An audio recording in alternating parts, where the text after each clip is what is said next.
habis.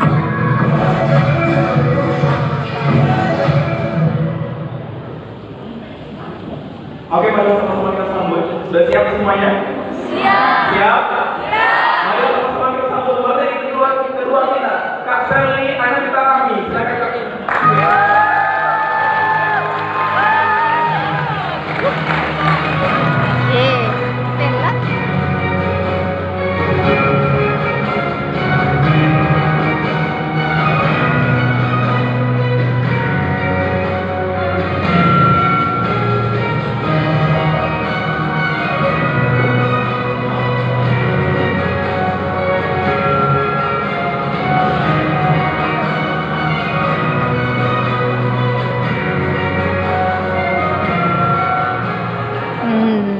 Bismillah, assalamualaikum warahmatullahi wabarakatuh. Ini pagi yang berbahagia ini bersama teman-teman. Yang jelas teman-teman, Sumatera Barat ini sudah mencatat sejarah bahwa dari tanah ini lahir orang-orang besar, bukan hanya di Indonesia tapi dunia mengenalnya. Sepakat nggak? Sebut saja Indonesia. Ide untuk merdeka pertama sekali hadir dari salah satu yang punya ide adalah Muhammad Hatta. Muhammad Hatta berasal dari mana? Bukit Tinggi dari mana? Sumatera Barat. Kita lanjut lagi. Indonesia mulai anak mudanya berusaha sebagai sebuah negara tidak akan pernah diakui menjadi negara kalau tidak diakui oleh dunia internasional. Diplomat pertama Indonesia yang mendapat pengakuan dari Liga Arab, Haji Agus Salim, berasal dari mana? Sumatera Barat. Kita lanjut lagi. Salah satu yang menuliskan tafsir di Indonesia, namanya dikenal sebagai masa Buya Hamka. Dan kalau kita bahas terus sampai tahun 2019, bisa habis waktu 5 menit saja yang dikasih moderator untuk membahas nama-nama besar yang dilahirkan oleh Sumatera Barat. Tepuk tangan dulu untuk teman-teman. Sehingga sebetulnya tak ada alasan dalam kurun waktu 10 tahun ke depan, digadang-gadang bonus demografi akan menghempas di Indonesia. Usia mereka yang produktif akan 2-3 kali lipat lebih banyak dibandingkan mereka yang non produktif. 10 tahun ke depan sampai tahun 2030 teman-teman, anak muda Indonesia akan berada di persimpangan jalan, akan membuat Indonesia naik akselerasi 3-4 kali lipat lebih tinggi atau justru stagnan di tempat, bahkan mundur ke belakang. Yang jelas hari ini kita akan banyak diskusi tentang anak muda, milenial, dan lebih tentang posisi kita sebagai muslim-muslimah. Sebetulnya ada di mana dan apa yang sekiranya kita bisa lakukan. Tapi izinkan sebelumnya saya sampaikan satu pantun, karena kalau masuk ke tanah Melayu, salah satunya ramah kita belum lengkap kalau belum ada pantun. Izinkan saya berpantun boleh? Ini baru saja saya tulis beberapa waktu yang lalu, karena tahu bahwa akan menghabiskan waktu 3 hari di tanah Minang. Pai bermain kata rimbo, dapet kayu di atas batu. Biasa indah kodam di kota itu, tapi saya asli urang siko. Ini masalah menyampaikan, meski saya tak besar di kota ini, tapi melihat setiap budaya, setiap seni, setiap nafas yang berhubungan dengan Sumatera Barat, maka rasanya ada jiwa yang terpanggil. Seperti contohnya tadi, varian seni yang memang dibawakan, ada getaran, ada frekuensi yang berbeda. Dan semoga pertemuan kita kali ini bukan hanya pertemuan, sekadar pertemuan. Pulang dari sini, semuanya tinggal ide dan gagasan. Ibarat ombak, sekalinya menghempas lautan, baliknya jadi apa? Jadi duit, tak menghasilkan apa-apa. Semoga pertemuan kali ini, mungkin pertemuan kita pertama, atau mungkin ada beberapa kawan yang sudah pertemuan kedua, ketiga.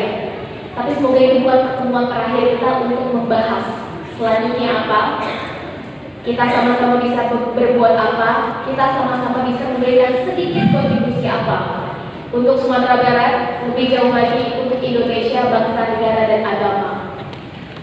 Yang jelas saya ingin buka sedikit saja teman-teman. Bicara tentang anak muda, kita bukan bicara tentang hari ini. Bicara tentang anak muda, kita bicara tentang masa depan. Karena anak muda sedikitnya ilmu, minimnya pengalaman. Kita bukan menawarkan hari ini, kita bukan menawarkan masa lalu. Yang kita tawarkan adalah masa depan. Sepakat nggak? Dan bicara tentang anak muda, maka sebetulnya ini bukan baru 1, 2, 3 tahun yang lalu dibahas. Bukan baru 10, 20, 30 tahun yang lalu dibahas. Bicara tentang anak muda, ini sudah ribuan tahun yang lalu dibahas oleh mereka yang dikenal namanya bukan hanya di satu wilayah, tapi seluruh dunia mengenalnya. Bukan hanya satu generasi, lintas generasi menyebut namanya. Sebut saja orang yang paling pertama tersebut dalam buku 100 orang berpengaruh di dunia, karena Michael Hart. Nomor satunya adalah Nabi Muhammad SAW. Nabi Muhammad pernah bilang, teman-teman, tiapnya negara itu adalah pemuda dan pemudinya. 1400 tahun yang lalu, selain kita Ali juga pernah menyebut Syubatul Yahud Rizal Yahud Syubatullah. Para filsuf barat juga sudah mengamini, menyebutkan bahwa the youth of today are the leaders of tomorrow. Artinya kalau sama bahwa pemuda hari ini adalah pemimpin masa depan.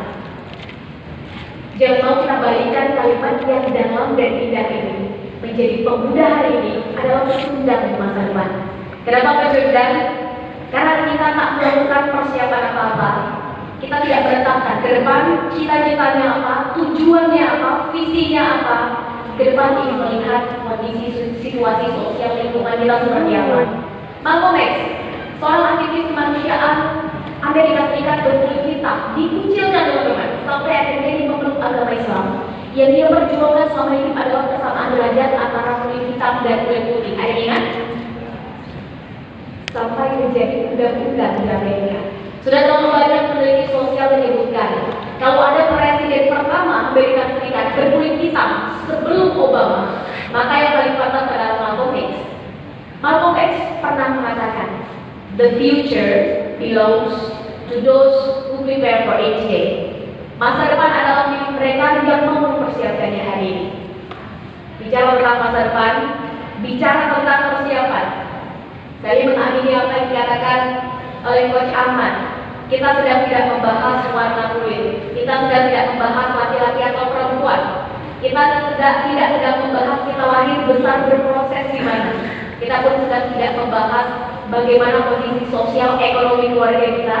Dan kita tidak sedang membahas kita lahir ke dunia dari keluarga mana, dari rahim perempuan mana. Selama kita anak muda mau melakukan persiapan dari sekarang, maka sebetulnya kita semua punya kesempatan yang sama menatap masa depan. Pertanyaan besarnya adalah persiapan apa yang sudah kita lakukan hari ini, apa yang membuat ratusan pasang mata yang hadir di ruangan ini pagi ini melahirkan generasi seperti Muhammad Al-Fatih. Muhammad Al-Fatih dengan cerita menaklukkan kota Konstantinopelnya sudah sangat masyhur, betul ya?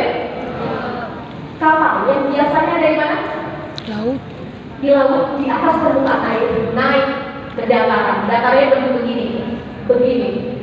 Sehingga dinding kota Konstantinopel yang sebelumnya tak pernah tersentuh ratusan tahun lamanya jatuh, roboh, runtuh. Di tangan siapa? Anak muda. Usianya berapa? 21 tahun. Nggak usah jauh-jauh. Bahas saja Indonesia. Ayo.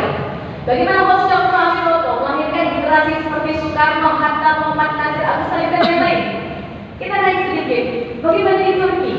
Said Nursi melahirkan generasi seperti Erbakan dilanjutkan oleh Erdogan.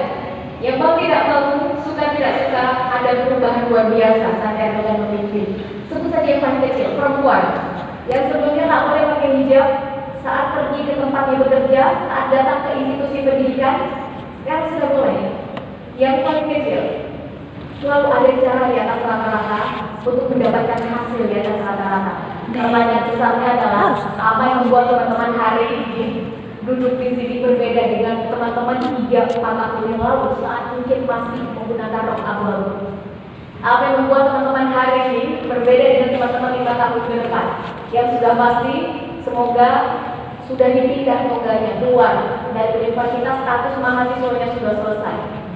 Kembali dari hari ini, toh demikian tak ada alasan bagi anak muda untuk bersikap leye-leye. Kalau kata Coach Ahmad tadi untuk bersikap realistis, apalagi pesimis, tak ada. Satu-satunya tangga yang pantas bagi anak muda adalah optimis. Pelan-pelan mengupgrade diri menjadi mereka yang progres. Kita akan bahas saja lebar nanti. Yang jelas hanya ada 2 alasan. bagi anak muda untuk bergerak, ambil bagian dan berkarya. Satu, karena sakit hatinya. Kedua, karena terbuka pikirannya.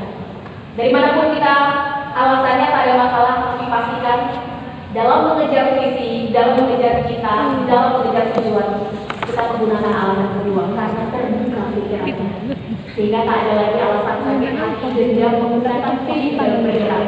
Biarkan inspirasi kebaikan yang teman-teman telurkan dari karya teman-teman bisa membuat orang lain terinspirasi dan ikut mereplikasi kebaikan teman-teman. Yang jelas, bicara tentang anak muda, kita sudah bukan lagi bicara tentang usia. Bicara tentang anak muda, kita sedang bicara tentang mindset dan sikap. Bicara tentang anak muda adalah tentang pilihan sikap, ingin terus-terusan menjadi mereka yang optimis atau optimis. Bicara tentang anak muda, kita bicara tentang pilihan sikap, ingin terus berada pada keraguan-keraguan atau bertindak dengan harapan. Bicara tentang anak muda, kita sudah bicara tentang mindset dan sikap, ingin terus berada pada keputusasaan atau bergerak dengan keyakinan. Yang jelas kita akan buat sebuah keputusasaan kita akan menjual sebuah harapan kita. Kita akan buat sebuah pesimisme kita akan menjual sebuah optimisme kita. Kita akan buat sebuah keraguan kita dalam membuat mengambil keputusan, dan kita akan semudah keyakinan kita dalam membuat tindakan. Selama harapan, keyakinan, dan optimisme itu masih ada di dalam dada, maka kita semua masih seorang yang muda. Jangan mau jadi yang muda saja. Hidup kita cuma satu kali, teman-teman. Ayo kita hidup yang berarti. Akan ada yang berubah, akan ada yang bertahan. Tapi satu yang pasti, harapan, keyakinan, dan cita-cita harus terus diperjuangkan. Terima kasih.